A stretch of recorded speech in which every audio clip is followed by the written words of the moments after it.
पतरी कमर हो गया फ्लॉप, खेसारी लाल यादव का गाना। जी हाँ दोस्तों, बहुत ही बड़ा गाना बताया जा रहा था ये खेसारी लाल यादव और कृति वर्मा का। पतरी कमर गाना रिलीज हो चुका है आराध्या फिल्म पे। ये गाना अभी तक फ्लॉप हो चुका है। गाना मात्र 5 घंटे में 2 लाख व्यूज है, 40,000 लाइक है। हो सकता है ये जब तक वीडियो अपलोड हो उससे ज़्यादा व्यूज और लाइक भी पहुंच गया हो। तो गाना काफ़ी ज़्यादा रिस्पॉन्स नहीं दिया ये गाना, लेकिन फिर भी ठीक ठाक है, सुनने वाला गाना है, चलने वाला है। लेकिन अभी तक ये गाना उतना जितना चाहिए था रिस्पॉन्स उतना मिला नहीं इस गाने को। इस गाने में खेसारी लाल यादव के साथ में एक्ट कर रही है कृति वर्मा, जो हिंदी के हैं।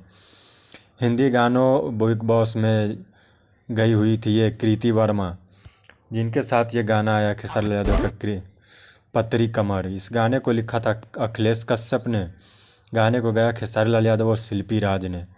गाना ठीक ठाक है, सुनने वाला है। आप लोग नहीं सुना है तो जाके देखिए अभी आराध्या फिल्म पे। ये गाना आप लोगों को कैसा लगा कमेंट में ज़रूर बताएं। चैनल पे पहली बार आए तो चैनल को भी सब्सक्राइब कर ले। भोजपुरी मगी के इसी तरह का अपडेट्स पाने के लिए चैनल को सब्सक्राइब कर ले। थैंक यू दोस्तों, जय हिंद जय भारत।